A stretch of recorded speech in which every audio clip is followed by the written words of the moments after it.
Die wie van Boerlandse boere was Woensdag aand teenwoordig vir 'n historiese geleentheid by die Palmietvallei landgoed, toe EFF-leier Julius Malema genooi is om die Parel Gesprekforum aan te spreek oor hoe hy die toekoms van die landbou in Suid-Afrika sien.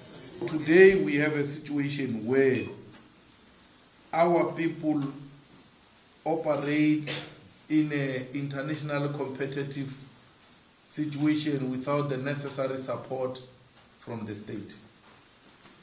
Government has got no clear plan on how to support the farming community in South Africa.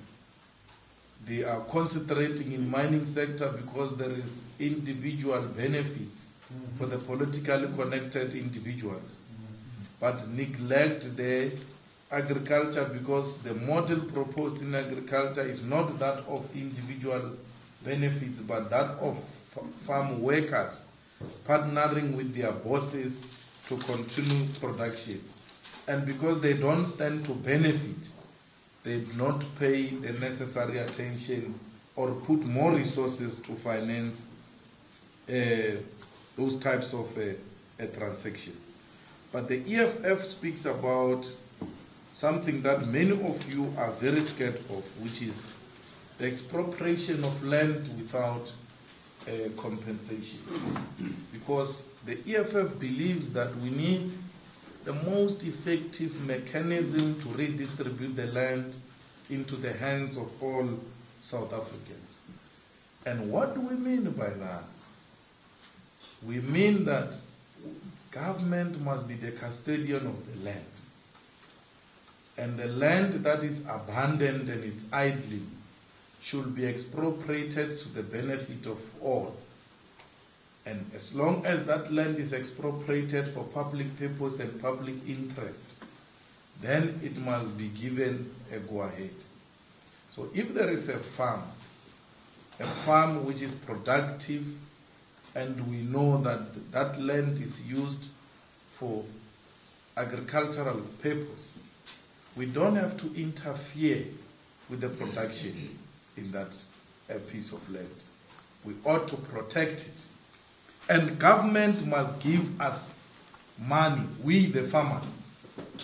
Government must sponsor us because once we have protected agriculture and we are financing it, not only are we going to create jobs, but we are also going to create food security. Because food will never go out of fashion. People are going to eat forever. So there must never be a point where there is shortage of food.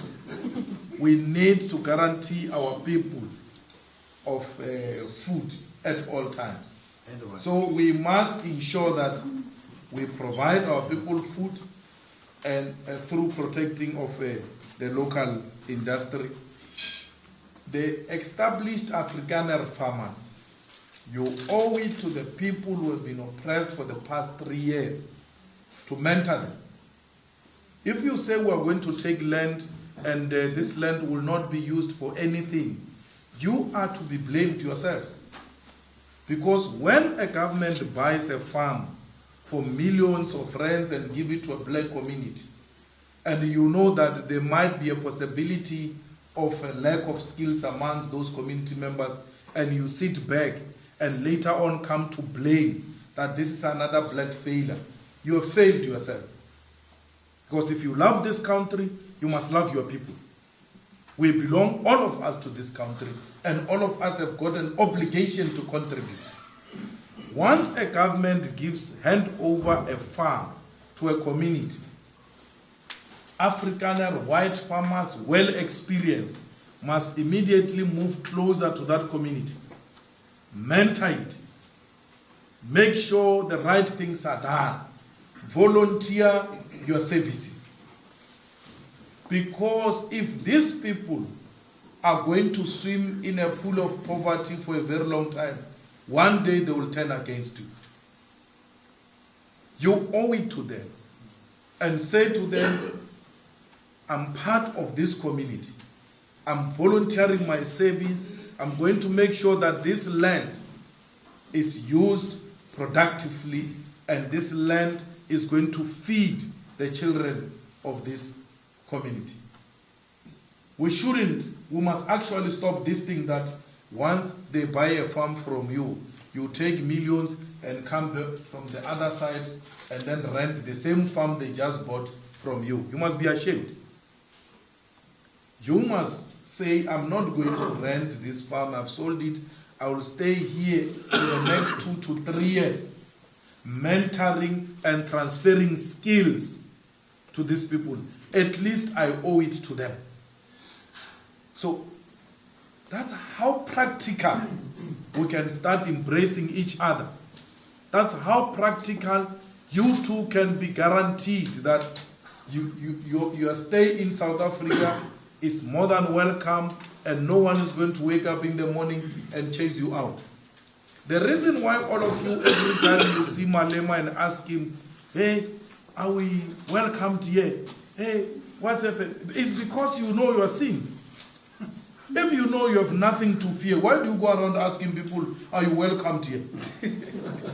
I'm saying if you do your job and anyone comes to say all whites to the sea, the first black communities are going to be the ones to stand up in your defense and say, not this one. This is our Mulungu, this one.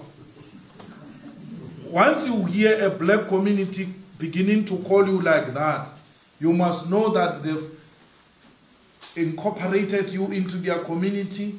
They no longer see you as white, they see you as one of their own. Why do you want to wait for government to pass a policy that forces you to have your workers as your partners? Do it already. You are going around looking for individual BEE partners. You don't have a problem giving shares to an individual because of his political connection, but you have a problem giving shares to this group of people who have made you who you are. Help them establish a trust, register them as beneficiaries, register trustees, ensure that those trusts take their children to school and all those type of things, and even teaches them that on top of your salaries, what comes is going to be what we call dividends. You are likely, each one of you, to get 5,000 extra in the form of dividends at the end of financial year. And somebody comes and tells them to go on a strike.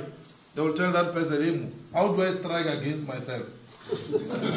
This is my property. When I go on strike, that extra 5,000 that comes at the end of financial year, it won't be here. Get your workers to be your partners. Leave politicians to be. Stop involving politicians in your business. When you think of BEE, you first think of who's the mayor, who's the councillor here, who's the politically connected person here. And you use that as a criteria, and you neglect the most needy people. If there are people who are in need of those shares, are your workers. Some of them have worked not only for you, for your father, for your grandfather, and the least you can do is to give them shares. No criminal will enter that farm. They will take it upon themselves to protect the farmers.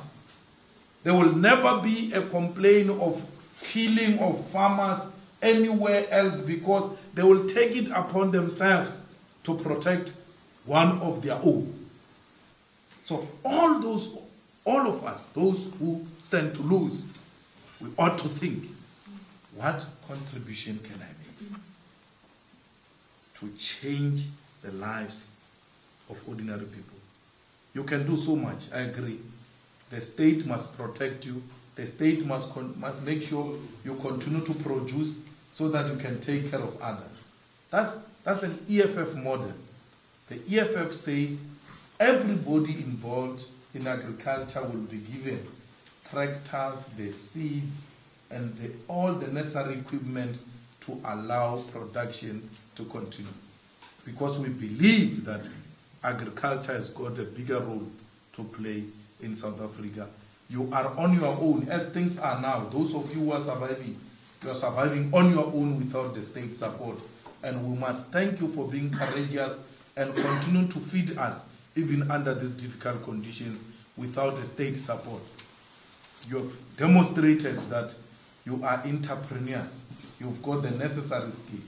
Transfer that skill so we can double production in the agriculture and we reduce poverty, create employment, and create some opportunities for the previously disadvantaged people of South Africa. Thank you.